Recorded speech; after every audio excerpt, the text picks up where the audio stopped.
नमस्कार। दीपावली की हार्दिक शुभकामनाएं सबको, मेरे प्यारे प्यारे दोस्तों को।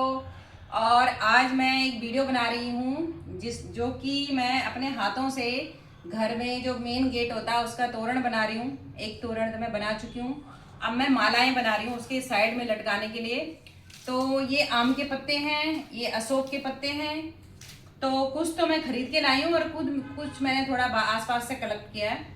ये मैं मालाएं लाई हूँ। मालाएं इस बार बहुत महंगी है बाजार में। ये 50 रुपए की एक छोटी सी माला है, तो मैं 8 से 10 माला लेके आई हूँ ताकि मैं घर मतलब ये अच्छे से माला बना सकूँ और डेकोरेशन कर सकूँ।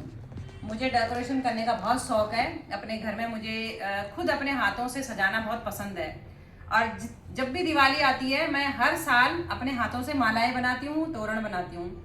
बाहर से भी खरीद के लाती हूँ, लेकिन वो मज़ा अलग आता है जो हम जब खुद से कुछ करते हैं तो अलग ही चीज़ होती है। ये मेरा नया घर है। पहले मैं कहीं और रहती थी, अब मैं यहाँ आ गई हूँ। मेरे यहाँ पे पहली दिवाली है, नए घर पे अपने पहली दिवाली है, तो मुझे थोड़ा अलग एक्साइटमेंट हो रही है। काफ़ी मतलब मैंने ज़्यादा टाइम तो नहीं, पर हाँ क्योंकि मैं कुछ टाइम मैं बाहर थी इस बार, तो मेरे को इतना टाइम नहीं मिला कि मैं ज़्यादा शॉपिंग कर पाऊँ। लेकिन मैं अभी अभी जो मैंने इस लास्ट वीक में जितनी भी शॉपिंग करी वो मैंने घर को थोड़ा डेकोरेशन किया है।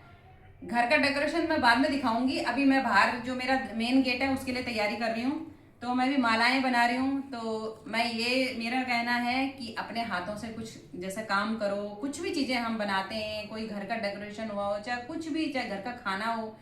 मैंने अभी लंच वगैरह बना दिया है, अब मैं शाम को पकोड़े बनाऊंगी। तो पकोड़े हमारे यहाँ, हमारा उत्तराखंड में ये होता है कि ये जो दिवाली का त्यौहार होता है ये थोड़ा अलग सा माना जाता है, क्योंकि अब यहाँ पे तो कुछ ऐसा है नहीं।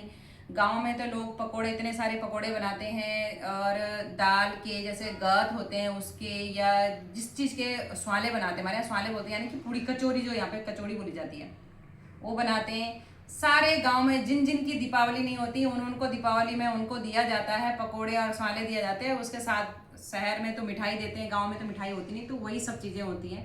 तो हम लोग सुबह 11 बजे से लेके और शाम तक बनाते रहते थे, पकोड़े बनाते थे। फिर जैसे ही शाम को 4-5 बजती थी, हम अपनी ऐसे लकड़ी की एक ऐसे टोकरी होती थी जो आजकल जो शहर में एक डेकोरेशन के तौर पे जानी जाती हैं, उन टोकरियों, क्योंकि वो भी टोकरियां जो होती थी वो घर में खुद बनाई जाती थी।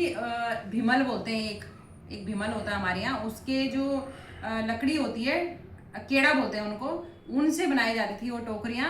और उन टोकरियों को लेके हम उसके अंदर, हमारे जो पेरेंट्स होते थे उसमें भर के स्वाले पकोड़े सब, हम जिन जिन की गाँव में नहीं होती थी हम सबको दे के आते थे।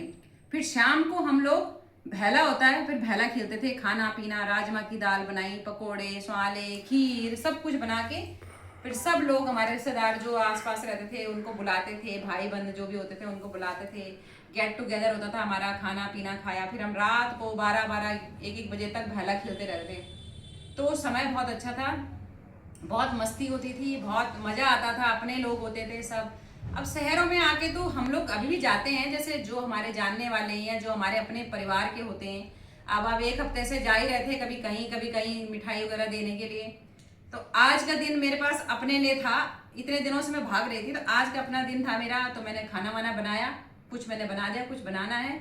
तो मैंने सोचा मैं अब मालाएं बनाती हूँ, और मालाएं अपने घर में खुद डेकोरेशन करूँगी। खुद अपना जो मेन गेट होता है वो मुझे पहले से पसंद है कि अपने हाथों से डेकोरेट करूँ। जहाँ भी रहती थी मैं वहाँ भी ऐसे डेकोरेट करती थी। बाकी अंदर की डेकोरेशन मैं बाद में बताऊंगी। तो लेट्स सी, देखो फिर कैसे मेरी मालाएं और कैसा मेरा घर सजता है। मैं ज़्यादा नहीं सजाती, पर जितना मेरे से होता है मैं उतना करती हूँ। तो आप मिलते हैं शाम को। तो आपका धन्यवाद। मेरी वीडियो को लाइक करना, कमेंट करना, शेयर करना, और आप सबका धन्यवाद। आप स्वस्थ रहें, खुश रहें, जहाँ भी रहो आप, भाई भारत में रहो, भारत से बाहर रहो, सब स्वस्थ रहो। हमारे उत्तराखंड से लेके दिल्ली, जहाँ भी हमारे उत्तराखंड के लोग हैं वो भी स्वस्थ रहें, खुश रहें, और भगवान सबकी मनोकामनाएं पूरी करें। और happy Diwali, bye bye, thank you.